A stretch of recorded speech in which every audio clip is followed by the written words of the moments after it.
दोस्तों, राफेल लड़ाकू विमान एक ऐसा नाम है जिसकी चर्चा भारतीय वायुसेना, सरकार या फिर आम जनता में होती ही रहती है।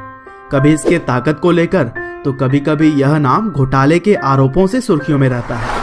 यहाँ तक कि अभी हाल ही में प्रधानमंत्री नरेंद्र मोदी ने भी कहा कि अगर आज हमारे पास राफेल होता तो नतीजा कुछ दूसरा ही होता, और शायद यह बात उन्होंने पाकिस्तान की तरफ निशाना साधते हुए कहा था। लेकिन दोस्तों, क्या आपको पता है कि वास्तव में राफेल लड़ाकू विमान के भारत आ जाने के बाद से आखिरकार भारत की वायुसेना की ताकत में कितना इजाफा आ सकता है? अगर आपको नहीं पता तो इस वीडियो के साथ बने रहिए, क्योंकि आज हम जानेंगे अब तक के सबसे एडवांस टेक्नोलॉजी से लैस multi role fighter aircraft Rafale की खासियत के बारे में, जिसके सिर्फ नाम से ही दुश्मन देश थर्रा उठता है। तो दोस्तों, राफेल बेसिकली एक फ्रेंच शब्द है जिसका हिंदी मतलब होता है तूफान, और इस मल्टी रोल लड़ाकू विमान को फ्रांस की ही कंपनी डसॉल्ट एविएशन बनाती है। वैसे तो इस लड़ाकू विमान को भारत में लाने की बातचीत करीब 10 साल पहले से ही की जाती रही है, लेकिन 2015 में मोदी सरकार ने इस डील को आगे बढ़ाने का काम किया और 2015 में फ्रांस के दौरे पर गए पीएम ने डसॉल्ट एविएशन के साथ 36 राफेल विमान खरीदने का डील किया। और दोस्तों, आपको बता दें कि मिराज 2000 विमान, जिसने 26 फरवरी को पाकिस्तान में घुसकर आतंकी ठिकानों पर बम गिराए थे, वह अभी फ्रांस की ही कंपनी डसॉल्ट एविएशन के द्वारा बनाया गया फाइटर प्लेन है। हालांकि राफेल मिराज की तुलना में कहीं ज्यादा एडवांस है, क्योंकि इस विमान की रेंज 3700 किलोमीटर से भी ज्यादा है और इसकी टॉप स्पीड 2223 किलोमीटर प्रति घंटे है। और इसमें लगे हुए 2 शक्तिशाली इंजन पलक झपकते ही इसे रनवे से आसमान की ऊंचाइयों पर पहुंचा देते हैं। और कहा जाता है कि यह विमान महज 1 मिनट के अंदर ही 60,000 फीट की ऊंचाई तक पहुंचने की ताकत रखता है। और खासकर इसका डिजाइन और टेक्नोलॉजी इतना एडवांस है कि यह दुश्मन देश के रडार के पकड़ में भी नहीं आता। और इस विमान से जमीन पर हमला करना हो या फिर हवा में, दोनों ही काम बखूबी किया जा सकता है।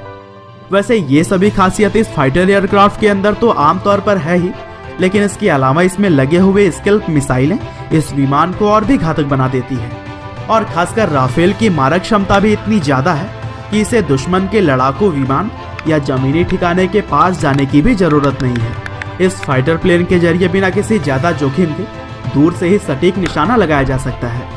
और दोस्तों, राफेल की खास बात यह भी है कि न सिर्फ इस विमान के जरिए हल्के परमाणु बम गिराए जा सकते हैं, बल्कि इसमें एक इलेक्ट्रॉनिक वॉरफेयर सिस्टम भी लगा है, जिसकी मदद से दुश्मनों को लोकेट भी किया जा सकता है। और अगर एक्सपर्ट्स की माने तो यह विमान खासकर पाकिस्तान से ज्यादा चीन को ध्यान में रखते हुए खरीदा गया है, क्योंकि भारत के पड़ोसी देशों में से अगर भारत को कोई टक्कर दे सकता है तो वो शायद चीन ही है। और दोस्तों, राफेल को खरीदने से पहले भारतीय वायुसेना और देश के परिस्थितियों के अनुसार इसमें बहुत सारे बदलाव भी करवाए गए हैं। हालांकि इन जानकारियों को सरकार सार्वजनिक तौर पर उपलब्ध नहीं करा सकती।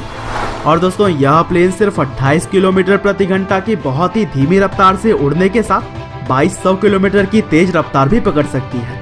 और इसमें लगी हुई 1.30 mm की गन एक बार में 125 राउंड की गोलियां दाग सकती है।